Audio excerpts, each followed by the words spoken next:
once more, and this time I will not go on a break. I will just show you the game lobby. Okay, I will just show you the game lobby before we go on to a break, right? But again, let's support your teams. Okay, be sure to support your teams, win or lose, right? So right now 1-0 in favor of Gluck Gaming of Korea, and still, I think we are still far out before we really realize what is the obvious conclusion for this game. Chicken here, I'm not so sure if he's playing a Smurf right now, but Gluck Gaming did show all of their challenger members. Here we go. Let's see. Let's turn off the fog of war again, just for the rundown, because I haven't properly emphasized the champions right now of these two teams. On the blue side, we have Nexplay Esports of the Philippines. Chule here on the Z mid lane. Jashi on that Wukong jungle. Disaster for the Brom support. Uze on the Misfortune ADZ. And Arisen for the Akali Baron lane. Meanwhile, on the red side, you have Gluck Gaming from Korea. Choir on that Aurelion Sol. VV on the Kaisa. Chicken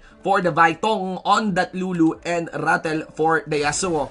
Bottom lane here, Chule just dueling up with Choir. He wants to get his stacks in. Available for the Thunder Electrocute. So he's rolling an Electrocute. Remember that Electrocute provides instant burst, but overall damage is still higher onto the Conqueror. But yeah, on prop lane, it's more than just continuous damage. It's also the snappiness of your damage that you'd want to acquire. You can actually see how this Brom rotates very early. Alright? You can also observe how the Brom rotates very early. Well, it's not just the Brom really. You also have Tong is trying to beat out the rotation of the Brom. Very likely that will go on to both of the Dragon lane, because there's really no choice. You have to be wise on that rotation. And alright, so Disaster will still continue to actually leash that Wukong. Tong did try to spot that one out. And yeah, Uzi kites back. Little bit of a damage delivered towards Uzi, but Disaster will be here. So the lanes should normalize, and the first rotation is now concluded. First rotation is what, Kuya Shin? First rotation by support. 1 minute mark as the support both assist the jungler in their junglers. And maybe a big contention here on the Scuttler part. They did spot the ward, but members here of Team Gluck Gaming will be the first one to spot the Scuttle. Joshi here tries to bait out the Star Surge. Can actually see how Nexplay wants to also slide through on that Star Surge. But Gluck Gaming, they want to fight this. They want to contest also the Scuttler. Deliver the first blow. Deliver the first blood against the members here of NXP. Shuriken flip, and we have the first blood secured also by the Aurelion Sol. But of course, NXP can answer here. Deletion towards the Aurelion Sol. The next victim would be on the Vi. And Rattle here joins the party. NXP steps up. Double kill ready for the Akali. And that match should be available for Chuli. That's it. NXP leads once again 4-1. Remember that the aggressor there was of Gluck Gaming, and NXP was, how can I say this? Remember that the aggressor there was Gluck Gaming, and NXP was the one who was reactive. And in this early phase of the game, being reactive would be better, in my opinion. So yeah, early lead, but we've seen this. We've seen the lead established already by NXP. We've seen them lost it also. So it's just the early leads. And now, if you want to watch out for the level 5s, because level 5 should be available now for some members here. Chule would even have some clearance on using his level. No, I think he has to save this. I think he has to save this for the Drake fight, because by the time that his ult is available, that should be for the Drake. Wait, camera on. Let's see here. Bibi will be bullied here on his own lane as the Lulu gets killed. Chule tries to go for the cut. He was spotted on by Choir. Chicken still has the Assault and Battery on, but I think Chule has an idea that Chicken cannot really burn the Assault and Battery, and that's it. NXP takes the lead by, this is a signature rotation for them, delaying it for a bit. They destroyed an outer turret in the bottom lane. NXP steadily getting the lead here and not letting go of anything against Gluck Gaming. Remember also that the game was so one-sided in game number 1 in favor of NXP, so this comes as to no surprise. But watch out on the micros, because still on the micros, Koreans are very, very capable. They can turn things around. Big massive team fight is about to blow up near the Drake. Cloud Drake, ladies and gents, there is the first clear by Disaster. Disaster would want to rotate onto the second screen. There you go. Did spot that one. Luckily, oh, he hold that shot onto the top lane side. Oh my god, Chuli survived actually the two. No. It wasn't the Yasuo. And he actually did go for the double kill onto the top lane side. Hali is also there. So Chuli did survive the advance of the Yasuo and also the Vi. 7-1 right now for the running score. 5k on the gold lead. NXP, but an easy run, taking this Cloud Drake as well. Alright. Charles, please pin comment the updated running score. Yes, alright. So, 7-1. 6k on the gold lead, guys. Look at the items right now. And the fight is still continuous. This is too early actually for the timer of the Herald. Is there a flash onto Chicken? There is. He needs to escape. No chance actually. Glacial Fissure on the path of his flash. And Rattle cannot even follow forward. Lots of damage. Lots of aggression being delivered for by NXP. They went for the blasting on the Cyclone just to punish Square. Because why? They can go for the push. Complete that one. Flash in by Uzi to complete the kill. And there's enough minion wave even in the mid to actually stall out the minion wave of Team Gluck Gaming. It doesn't stop there though. The fight still continues as Disaster pushes forward. He didn't survive. On attack coming in from BB because the Wildrift is landed onto him. Still, there are more members of NXP than anticipated here. Can Rattle go for the chase? Chuli will return on the mid, but at least the push is stopped here for NXP down at the mid. So only once here in terms of turret, but kills here in favor of NXP. Chuli, Birdie Shadow, he will be burning his own flash, and there's also Rattle flashing in. Was able to get the Steel Tempest under Chuli. Like I said, never underestimate the Koreans. If the Philippines is a mobile game country, without doubt, Koreans is an esports country. So, you know, these guys have been, are born to actually play games. Star Surge on 3 members here of NXP. What the hell? But it's at least a quick burst down against the Vi. But lots of damage being delivered by Choir. Choir has no ultimate, no voice of light. Yasuo is nowhere to be found. They cannot dance around this. But the Rift Herald is now present. NXP face check. A Star Surge, Voice of Light towards Chuli. Chuli was able to return, but an auto attack comes in and homes towards him from the Aurelion Sol. Arise dueling up also with Rattle. NXP burned a lot of spell here. They need to start trading. They need to actually let go of this Herald. Like I told you, 11-4. Ladies and gentlemen, now the gold lead is getting thinner and thinner. It's now sitting at 5,000. And of course, if you go for the running KDA, there's a clear, well, Aurelion Sol, Choir is getting fair share of kills also. Now has the Liandris. If he has some steel gold here, he will be able to build component items towards the Death Cap, if I'm not mistaken. Or probably Infinity Orb, you know, just to buff off his damage. But he will go on something more on the baits, especially when there is Wukong onto the other side. And that would be of the Stasis. He would go for the Stasis enchant on top of the Swiftness boots, right? Lots of mobility available for this Aurelion Sol. It does mitigate the... It does remove him the chance of picking up that 10% ability haste or 10 ability haste from the Ionian boots. But this mitigates the nerf on Aurelion Sol's movement speed. Tri-brush on the wait. There is Tong, there's Joshi. They're just waiting out. They actually showed themselves. And of course, counterplay comes in from the members of NXP. Joshi still pushes forward. And it's a beautiful bullet time against 2 members here of Team Gluck Gaming. Now that is a play, that is a setup without doubt. And really, there's just a deficit of like a split-second deficit between NXP and Gluck Gaming, because I think NXP has no idea who is on this Tri-brush, or rather they want to surprise this. The Wukong is actually into the front end, so even if they face check that one, he could just precast the Cyclone. Rattle tries to sidestep the Winter's Bite. Tong is also within the range to actually go for the wave clear on this one. 8-minute mark, ladies and gentlemen. It's time for the second Drake of the game. Cloud Drake, that is.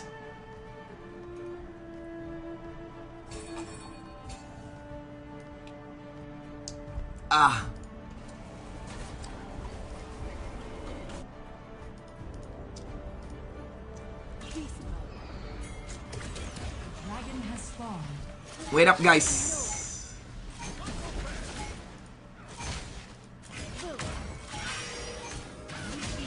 In his level, they destroyed an outer turret in the bottom lane. Let me just mute anyone who's doing spoilers right now on the stream. There you go. That should be it. Let's hide the comment. Meanwhile, that's gonna be it. Bullet time will also come in from this misfortune, ladies and gentlemen. And yeah, That's gonna be NXP's momentum to take once more. 5-point strike finishes up, actually duels a lot of damage. AoE on the Vi, along with the Lulu. Tong is running for his life. Of course, there's no chance of this Lulu escaping. And I think that's an ace. Yes, that is an ace, ladies and gentlemen. Delivered for by NXP. I apologize for not properly spotting that one. I'm deleting actually spoiler comments on the stream. And yeah. By the way, no need to spoil actually on the stream, guys. We know that you guys don't really want. Tatagalogin ko na lang, no. Hindi niyo naman talaga kami gusto asarin, pero alam ko na gusto niyo lang talaga magpapansin, and that's totally okay. No, for sad people, para sa mga malulungkot na mga tao. Pero pasensya na kung kailangan namin kayong i-kick, no. I apologize if we have to remove you on the stream because clearly your misery is delivering irritation to a lot of people. So, I suggest just be on your own, okay? For now, okay? Alright. Let's go. 18-5, ladies and gentlemen. And now, Gluck Gaming might be in the position to actually start this Baron upon the recall of NXP. If you want wide because of this one, because of the vision that they have right now, they can actually anticipate the advance of NXP, and they're very fast on the Baron. Let's see if can NXP contest this one. No, they won't. Now this is gonna be a fight wherein NXP will have no Baron, but this is gonna be a 4v5. No, the Zed will actually recall and will go for the teleport. Multiple knocks up coming in from that Cyclone of the Wukong, but still, of course, with the numbers advantage there by Gluck Gaming, it will be bad for them, but they're just in time. Chule arrives, and those for the cleanup. 4 members are alive here for the side of NXP. All are gone. All Baron are gone for the side of Gluck Gaming. 23-6, ladies and gentlemen, and like I told you, this is always NXP's playstyle. Early game, and they will ride on that. It's just that earlier there was a compositional advantage in the form of an Olaf. The Braum cannot really do anything against an Olaf. There we go.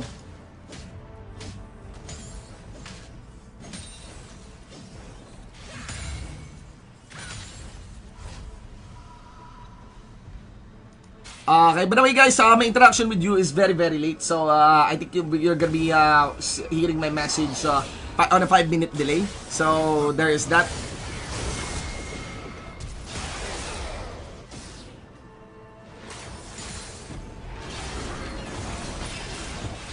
Okay, bottom lane, ladies and gentlemen. Vivi focuses once again. Chule shut it down, but Vivi's position is now compromised. 2-man ultimate comes in from Disaster, and also a shuriken flip. Even with the flash, no chance of escaping. And yeah, this 5-point strike is just cleaning up against GL, against Gluck Gaming. And I think they should be saying good luck muna for now, because right now NXP may be able to actually knock on an inhibitor turret of Gluck Gaming. Gluck Gaming needs to turn things around. I think they still have the firepower in doing so. That's gonna be it.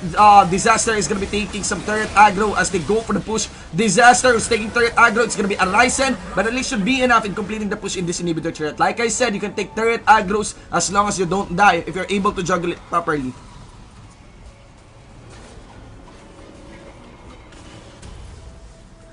Okay. We move slow and steady, ladies and gentlemen.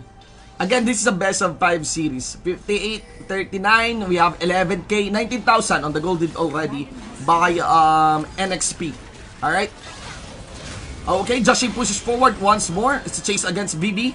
Stasis is casted also, ladies and gentlemen. NXP now in the position of actually taking an Infernal Drake against Gluck Gaming, but the fight breaks out maybe here on the blue side jungle. That's gonna be it. Chule will actually shadow out, live with the swing so that he can get the slow. And yeah, it is gonna be the Wukong that will finish up the Drake. Third Drake on the mark here for NXP as they still continue the campaign against Gluck Gamers. There is a 30-second timer now available for the Baron.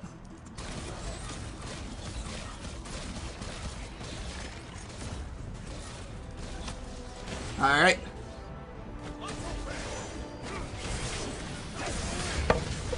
Quick catch, ladies and gents.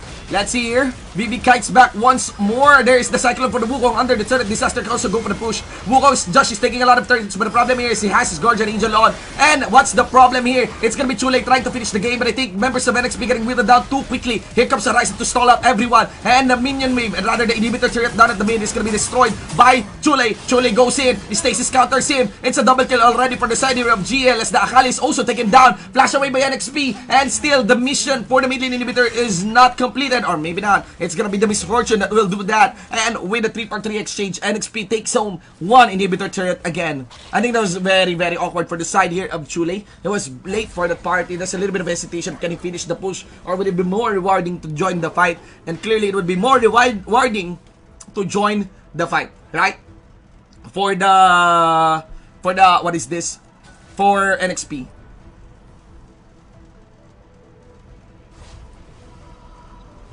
Alright.